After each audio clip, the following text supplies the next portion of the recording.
for a run through for this Stanley Multifuel cooker and stove. You might be able to see, I'll show you on the back here, it's running our central heating and hot water, and let's take you through really how it works. Starting here with the grate.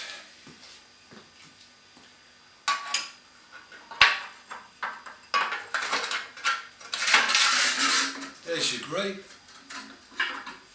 that's where your ash collects, and of course this part of the fire is how you regulate how much air you allow into the fire. You will need for this cooker a good chimney with a good draw, because it's sucking the air up through the chimney and obviously through the fire, through the cooker, up and out to the atmosphere. This is how you regulate how much oxygen you allow into the fire. We normally stack this up overnight with wood and just give it a little turn, and then that will run pretty much all night. In here, and I'll change the camera angle in a minute, you've got the firebox. To the back of the firebox in there, you'll see the water tank, and that's what heats the water, carried up these pipes at the back that I'll show you later, and that runs our central heating in this 3-bedroom house, and it also runs the hot water. We do have an electric immersion which backs the hot water up, but this principally heats the water up for us. And of course we do the cooking. Now I'm going to bring it round, the camera round, so you can see the top of this, because it's how it works is fairly important. But also we've got the oven on the other side, good sized oven, and as you can see on the front you've got your temperature gauge and how you keep the temperature either at a certain temperature or cooling or heating up is all done on the top here, and I'm going to bring the camera up and show you that. One last thing on the front is just here.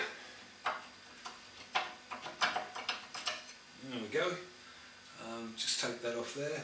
Now there is a gap right the way around this oven where the heat coming in from the firebox comes up, comes across the top of the oven or to the back, depending on how you operate the top here, and that regulates the oven. Now it comes round the top, down the side of the oven, obviously outside of the oven, along the bottom and then up the flue. And this is how you clean these areas, and you will have to clean the cooker. You're using coal, you're using wood.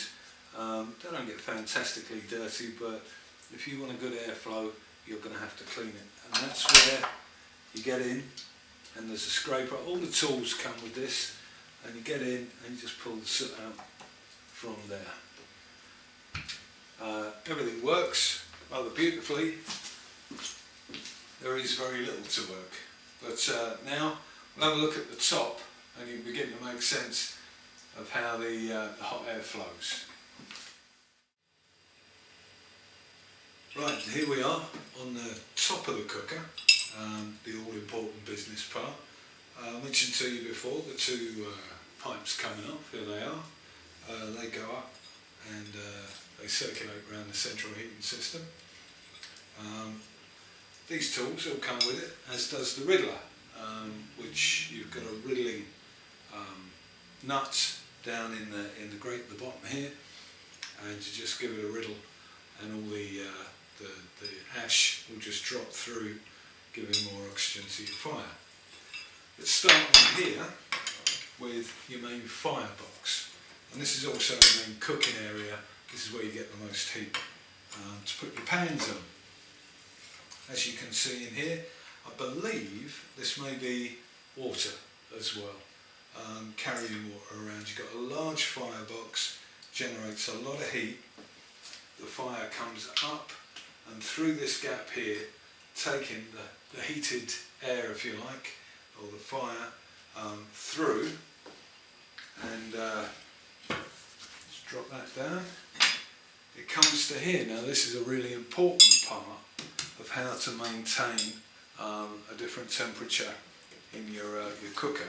Just step over here and I'll show you the best way I can open this. Basically you've got open, shut and open, and what that basically does is direct the hot air just underneath here in the open position across the top of the cooker, down the gap in the side of the cooker, just on this side here, underneath your oven, and then back up. That gives you maximum heat, and it comes back up the chimney here.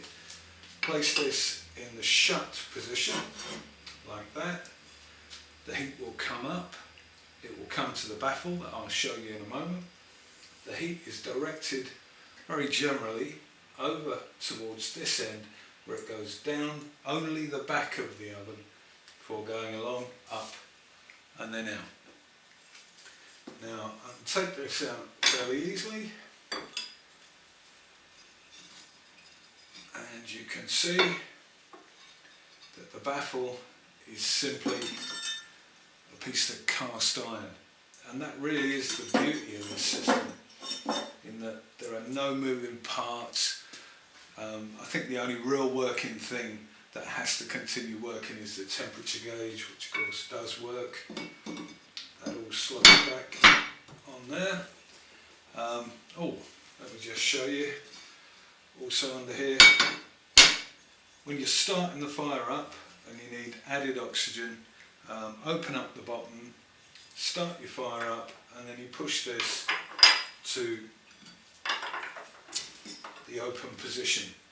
That will bring a rapid amount of air up through your fire, giving it plenty of heat, and then it will just go straight up the chimney. Close that. Really, once your fire started, give it a close, because that will really get the fire going. And these things are built really for economy. There we go. It all makes sense. There it is. Now these do come out and they pop back in. At this end really we're talking simmer. Here we're talking boil there, hold on boil there. Here we're talking boil. You can see that this is the flue area just before the hot gases go up into the chimney. There you have it. We bought this because the price of gas, the price of oil, the price of everything's going up. I've been burning wood on this. If you want the cooker really hot and your central heating hot, you're going to have to put some special boiler nuts into the fire which give it some real heat.